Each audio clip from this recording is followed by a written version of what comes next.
விஜய் அவர்களுக்கு மறைமுகமா பேச்சுவார்த்தை நடத்தப்பட்டதா இல்லையா சார்? நிச்சயமாக நடத்தப்பட்டது. அதுக்கு தான் மூணாவது வாங்க கூப்பிட்டு அதானி போன்றவர்களாம் கூட ப்ரெஷர் கொடுத்து எல்லாரும் அவங்களுடைய வகையில் ப்ரெஷர் கொடுத்து, ஆனால் எல்லாரையும் இவருடைய அறிவு திறமையால் ஆற்றலால் அவங்களுக்கு எல்லாம் பதில் சொல்லி அதுலேருந்து விடுபட்டு வந்திருக்கிறாரு. அது கூட ஒரு டிவியில் சொன்னார், சிங்கமனை சிலித்து வருவார் அப்படின்னா சிங்கமனை சிலித்து வந்திருக்கிறார். வரவேற்கிறோம், அதுதான் உண்மை.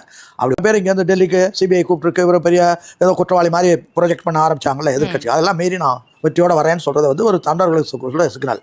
ஆனால் உண்மையிலேயே அந்த கரூர் நிகழ்ச்சியில் இவர் பேரில் எந்த குற்றமும் ஒரு மயிரிலை அளவு குற்றம் கூட சொல்வதற்கு நியாயங்களோ காரணங்களோ கிடையாது. சரி, ஒரு அரசாங்கம் இருக்குது, அதுதான் மக்களை காப்பாற்றணும். மக்கள் எந்த நிகழ்ச்சிகள் இங்கே நடந்தாலும் அதுக்கு பாதுகாப்பு கொடுத்து நடத்த வேண்டியது அரசாங்கத்தினுடைய பொறுப்பு. அதனால தான் அரசாங்கத்துக்கு நமக்கு சொல்கிறோம், இது மாதிரி கூட்டம் நடத்த போகிறேன்னு பர்மிஷன் கேட்குறோம்.